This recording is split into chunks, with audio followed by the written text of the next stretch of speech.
ঢাকা বিশ্ববিদ্যালয়ের ২১শে বইমেলা বাংলা ভাষা, সাহিত্য ও সংস্কৃতির এক অনন্য উৎসব।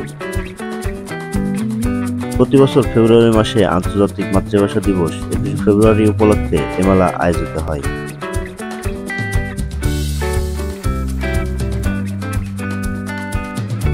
বইপ্রেমীরা এখানে তাদের পছন্দের বই খুঁজে পান। বইগুলো সাধারণত ২০ থেকে ৩০% ছাড়ে বিক্রি করা হয়, যা পাঠকদের জন্য অনেক আকর্ষণীয়। মেলায় দেশের শীর্ষ প্রকাশকরা তাদের স্টল নিয়ে অংশ নেয়। বাংলা সাহিত্যের ক্লাসিক থেকে শুরু করে আধুনিক বই, কবিতা, গবেষণা, ইতিহাস, দর্শন ও শিশুতোষ বই পাওয়া যায়। ২১শে বইমেলা শুধু কোনো বই কেনা-বেচার মেলা নয়, এটি বাংলা সাহিত্য ও ঐতিহ্যের একটি জীবন্ত প্রদর্শনী।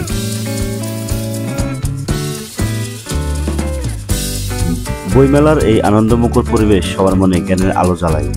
আসুন বই পড়ি, জ্ঞান অর্জন করি।